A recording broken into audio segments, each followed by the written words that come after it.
Hello, ladies and gentlemen. Welcome to a 2020 StarCraft 2 build order guide. Yes, 10 years later, we're still playing this video game. Today, I'm going to be showing you a TVP build order guide. A build I like to call the rolling cheddar build.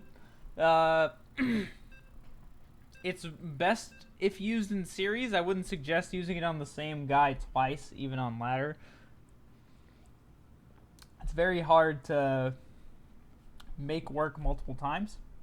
I plan to be putting out a lot more guides very soon, probably this week. But I feel like I should share my knowledge with the rest of the world. You know, I tend to stray far away from the meta and come up with my own ideas and builds. We're not going to be having an opponent in this game, just so I can show the complete macro version of this. I'm going to immediately take an SCV out on the map. You're going to be proxying your first barracks. After you build the supply depot, you're going to immediately build the gas. So it should be going down around the 20-second mark, or a 13 supply gas. Going to have this SCV somewhere in a good proxy location. This map, this is probably the best area for this proxy, but Protoss players are more likely to check this area. So sometimes you'll want to put it down here. Just switch it up a bit. This hill will allow you to get kills on the natural probes as well. So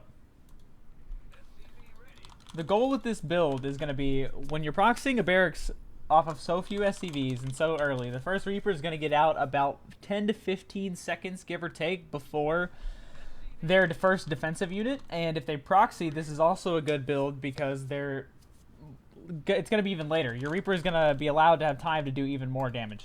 So we're going to save a little bit now because we want to be able to get the Reaper and the orbital command.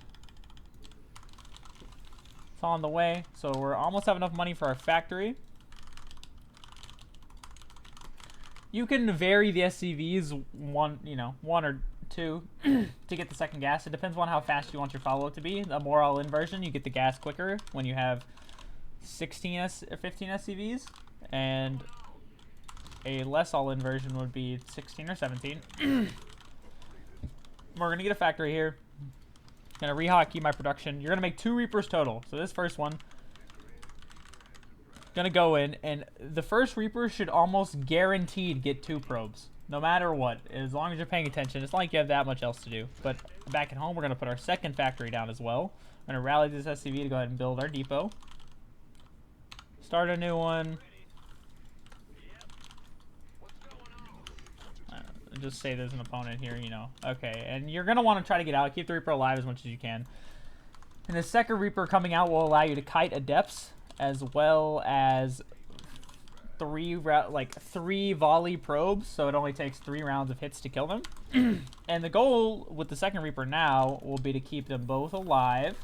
And with this map especially, you can keep them down here. So because the Protoss player, after taking damage from Reapers, they love to move out. So they're gonna want to move out and try to harass you, right? And these Reapers will be able to backstab. So you're gonna go double Tech Lab, and you're gonna immediately get the Mag Field Accelerator upgrade for the Cyclones, and you're gonna start producing double Cyclones as well. And as your Cyclone finishes and you start pushing across the map, because you're going to be pushing across 2 Cyclones at a time, you want to make sure you're not supply blocked. You get your third depot at 25 supply. That's my suggestion, the best timing for it. As you're pushing across the map, a lot of maps, well, this build works on every map, by the way. I just picked this map to start the guide. A lot of maps will have ramps and things such as over here or even up here. And your barracks is already across the map, so as soon as your Cyclones are coming out, you're going to be able to rally them across, while your barracks gives you vision up top. And your upgrade should already be most of the way done. Get your 4th depot at 34 supply. You're also making SCVs, so eventually you'll be able to put down a command center. But generally speaking, the strength of this build is a Protoss player will try to wall right here, or wall the cliff most of the time. So that means their pylons and their important structures like Warp Gate and things like that will be on the edge. And this allows you to lock on with the barracks vision and keep a safe distance away from any defending stalkers, defending shield batteries, anything of that nature. So it allows you to have a lot more versatility with the normal Protoss meta of walling. And it tends to end up being a free win more often than not. My best example would be I played a 5.6k Protoss in a tournament named Jumi. He's probably a little better now. Man's playing amazingly, but he walled off on Everdream, and I got to kill his robotics facility because it was so close to his wall, and he immediately GG'd. I lost that series 2-1, but it was still an instant free win, right? Even though he was considered the better player. It's a very good build to keep in your arsenal of builds. Yeah, the Cyclones have very good, you know, maneuverability and micro, and even things such as, oh, I'm attacking the units and buildings up here, and the Reapers can come back here, which is a whole different screen, and take your opponent's attention away and make them decide what they want to focus on. As you're expanding at home, and things of that nature. You can also, if you get pushed back, you can take it their command center, build double tanks, try to go from there. But yeah, that's just the original opener. You probably should have won or have done enough damage to transition out of it at this point. This thing usually transitions into mech. I like playing Battlecruiser Widowmine, but that's a whole different story. I have a build for that as well. I hope you guys enjoyed, and I hope maybe this will get you some free ladder points in this era of PvT. Have a great day, and yeah, stay tuned for more guides. Hit that sub button if you enjoyed. Have a good one.